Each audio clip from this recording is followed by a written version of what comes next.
taking out the Bible, but then putting in weird, sex books into the schools at the elementary school level, because the Bible's dangerous.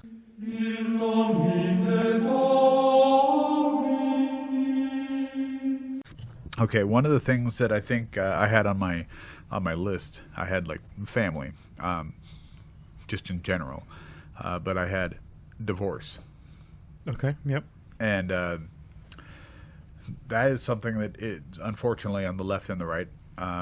People with inside and outside of Christendom as well. I mean, the Catholic Church is really the only church that has stood firm on its teachings on most things, like abortion and contraception, but divorce is another one that the church stands firm on. And those of you that might not know, when it comes to annulment is not divorce. An annulment is actually a process that the couple has to go to see whether or not the marriage was valid or null invalid in the first place. Yeah. Yep. So if they determine it's a declaration of nullity. If they determine it was never a valid marriage, then it's null. It never happened.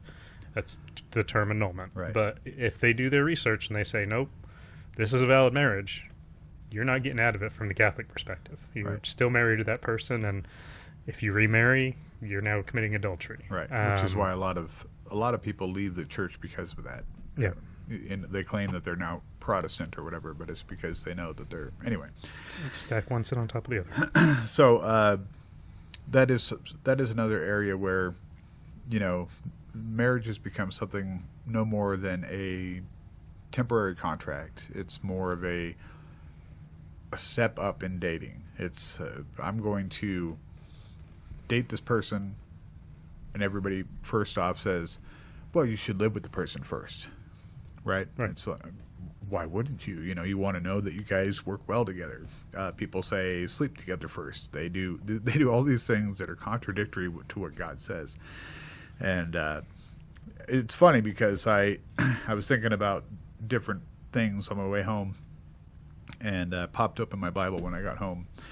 And the first thing that popped up that I've started reading through a bunch of stuff, and the first thing that popped up was Matthew chapter 19.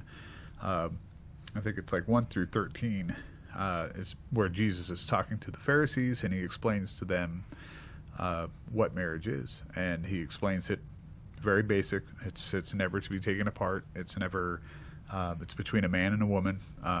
All of these things that have just been under attack for how many years? I mean, besides the normalizing in every movie and every person that you meet who thinks marriage is supposed to be just another step on the dating chart or whatever. There's the aspect that it's undoable. It's not something that is meant to be. For those Protestants out there that like the Gospels, it says, no man shall tear apart. Yeah, it says, therefore, in Matthew 19, 6, it says, therefore now they are not two, but one flesh. What therefore God hath joined together, let no man put asunder. So divorce is not real. Once you make that decision, it is a decision that is for life. And part of that comes, we could get deep into that. That's another thing where we could run with that for a long time. But what it boils down to is that people don't understand what love is anymore. And so you look at somebody who is in a relationship and they don't think that they don't have the feelies anymore. I don't feel so beautiful when my wife walks in anymore. She's just always nagging me and whatever.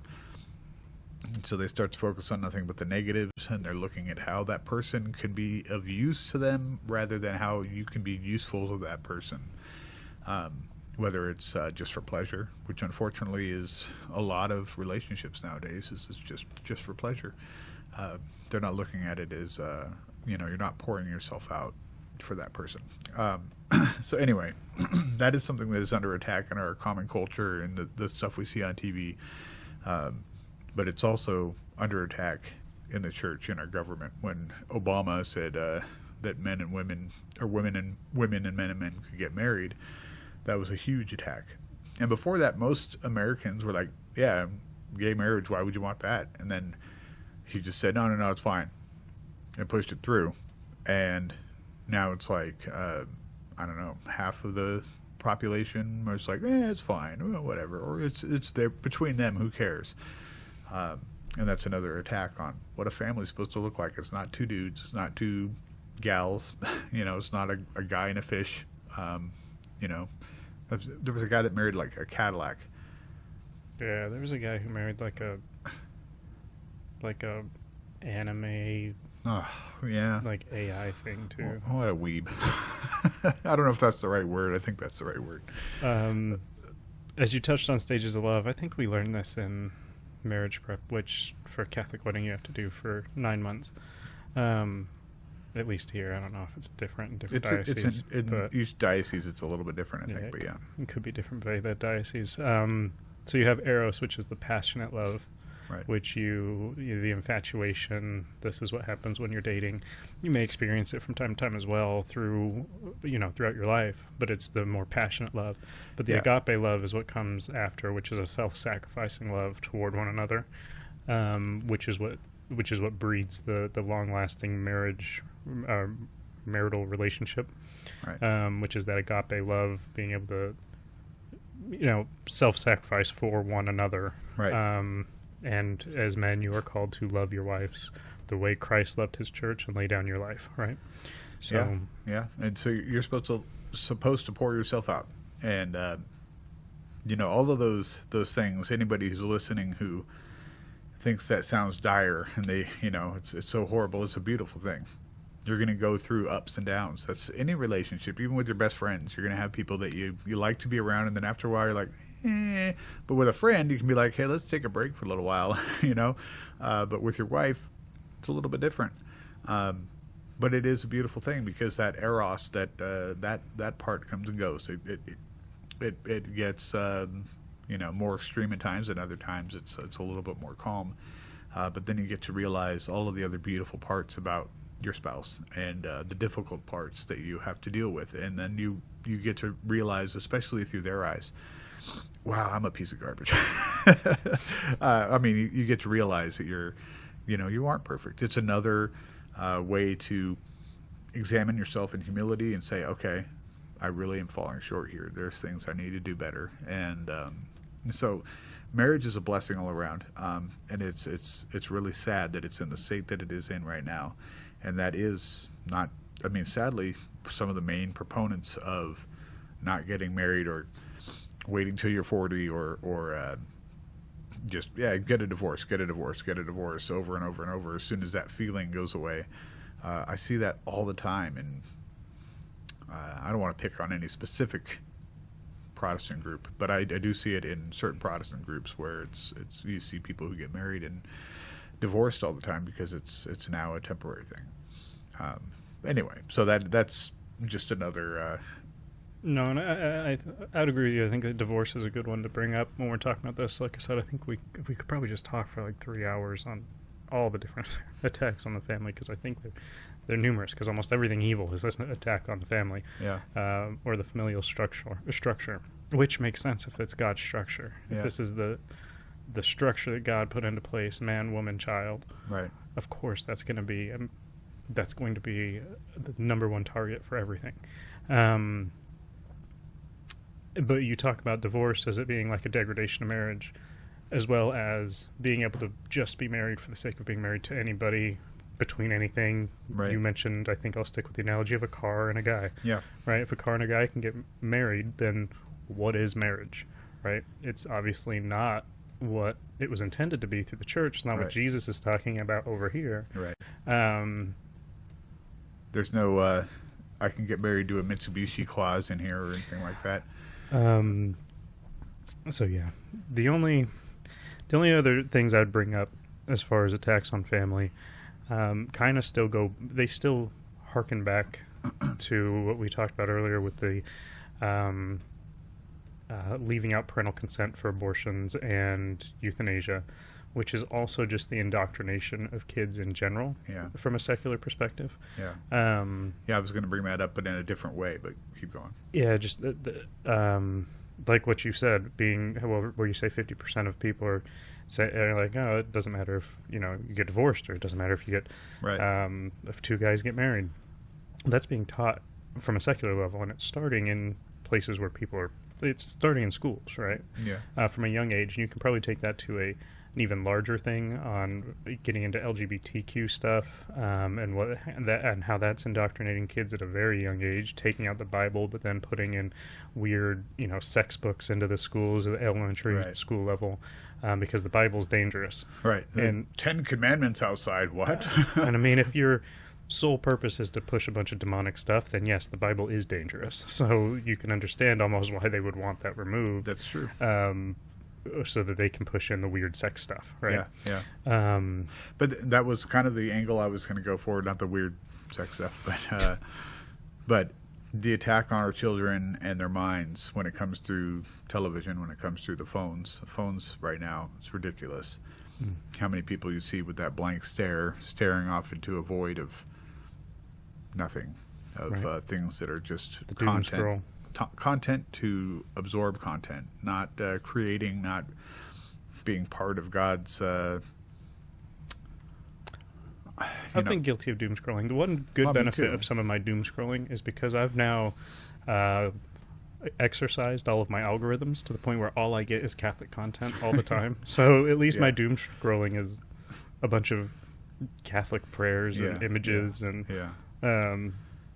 so I wouldn't really want to call it doom scrolling at that point. Yeah, Like, I just, but it I could be a see- waste of time if I'm scrolling through a bunch of it's still even Catholic content. If I'm just flipping, and I could be doing something more productive, obviously that's still Yeah. not a good distraction. Right. So, Well, I see not only kids, but I see adults doing it. I see adults doing it while driving. yeah. So, you see somebody who's far back. In Arizona, people drive like maniacs anyway. I'm just saying, you're on the freeway, everybody's going 90, and you hit somebody, not hit hopefully, but you Just see wait till somebody. there's a monsoon, zero visibility, still 90. I don't understand it. You see people going 80 instead of 90, but they're backing up everybody behind them. Like, what? Why is this person so far from the person in front of them? And they're hitting their brakes randomly every time you pull up, and they got their nose in a phone. It's so frustrating. I hate that. And learn how to use a blinker. Learn how to merge. You don't slow down to merge, people. Anyway, I digress again. I was going to say there's a stigma that goes with marriage. There's a stigma that goes with the family, and people telling you to wait to have kids, wait till you're 40. People who, they look at people who have kids like freaks, and so you look at the old school Catholic family who had 10 kids in the giant Ford Econoline van, and people look at them like they're mutants. They're boring. And people are offended by the fact, oh, how many kids do you have? Oh, I have 8 kids. What? I mean, I don't have 8 kids. I wish I did, but How does my wife say it? Fill up the pew. Have a family that fills up the pew. yeah, She why said that not? before. Now, and yes, 100%. There was something I was going to add to that, though. Never mind. I lost it completely. Sorry. Oh, you're fine.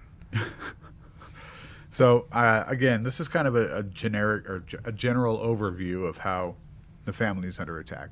There's not. Oh, that's what I was going to say. Oh. It's completely off topic, but not off topic. Still on topic. I was watching this. I told you my idea for a video of the old like the old informational videos that they played in like the 50s, like. Johnny's going to show us how he gets ready every morning, and it always starts off with a hearty breakfast. Right. So I was watching some of those infomercials, and they had one on going steady. And this was actually, I mean, I knew what it was. I've seen Grease. I've heard my parents use the term, but even them, they not in this way. It probably was a thing when they were younger. But when I was younger, growing up, like when you were in dating age, like you dated somebody. Right. Like, this is a girlfriend or a boyfriend, and that's the only person you date, even at a young age. Right. Where this video, it's talking about going steady, and they're encouraging like the young, on both sides, the young women and the young men. Oh, well, you just had a date with so and so last week. Are you going out with this other person this week? And to me, from like my mindset of like you start dating somebody and you kind of that's it. it sounds weird to have a parent saying, yeah, you should date around, because in my mind, dating around has now been converted to sleeping around, Yeah. right? Yeah. So when you watch the video and you're talking, but that's not what it was. They were literally, it was courtship, right? Right. And they were Getting doing to this at know a young somebody. age, getting to know somebody, and then having a family at a young age. And I would encourage having family at a young age. Yeah. Don't wait till you're 40. I know. It mean, sounds like a contradictory thing when I say that marriage is forever, but then to also say, get married at 19, get married at 20, 21. You know. Right, but could you imagine you find the person that you're gonna say I want to be with forever, and then miss out on 20 years of being with them here on Earth, Right. right? So if you're gonna make that commitment, 20 years isn't going to matter in the scam, in the ski. What is it? Scheme. Is it scheme? The grand scheme of grand things. scheme of things. Yeah. Yeah. The grand scheme of things. That 20 years is only going to be more time that you got to spend with that person that you are going to decide that you want to spend eternity with. The more you Yeah. put that off, the less time you're going to get with that Yeah. person that you want to be with. One of the things that Father Mike Schmidt said when he was talking about marriage, and somebody asked him, you know, when do you know? How do I know I'm married to the right person? And he said, you know, hold up your hand, and they had their ring on. He said, that's how you know. You know, there is, a level of courtship that you need to do, and to get to know the person, make sure that you're not incompatible, right? That's what dating is supposed to be. It's not making out. It's not having sex. It's not all those things. It's getting to know the person, see if you like spending time with them, doing things with them. And then after you've done that, all the other stuff, you know, if they're Catholic or whatever, you know, if they're following the same thing that you're following, all the other stuff will, I don't want to say work itself out. You have to put in the work, but those things are all fixable. Those things are all workable if you put in an actual effort. Yeah. Yeah. So that's what love is. Love is work. Love is pouring yourself out for the person that you commit to. It's a commitment. It's truth. So I don't want to end on a sad note. I think that it could get really sad if you look at the way that the family is under attack. But I do see a lot of people out there, Catholics in particular, bucking the system. A lot of young families I'm seeing now. Yeah. A lot of people realizing that what they've been sold by the generations previous to them, whether it's the boomer generation And or we just need so the on young and so families forth. to get loud. We have visible. Good examples of families all over the place that are they're expanding because, you know, they're the ones that are getting together young and loving each other and being a good example for, you know, anyway. Yeah. So until next time, we love you guys. If you guys like this video, like it, whatever. Hit the button, I guess. Subscribe. One more thing. This video should come out after the video that I'm going to be referencing, so I think we're okay. But we're going to be running a promo on our website, 10% off. If you type in St. Gianna, I'll put it in the description. St. Gianna, 10% off of our entire website. And not only that, but we're going to be running a... I'll describe it later. Cut me off. I'll cut off that audio somewhere. Yeah, never mind. But yeah, the shirts we got, cool. We got all sorts of different options on there. But yeah, I guess we'll probably put it in an ad. I'll just put it in a commercial. Yeah, I don't know why I'm trying to do it right now. Yeah, all right. Well, anyway, God bless you guys, and we'll see you later. See ya. In nomine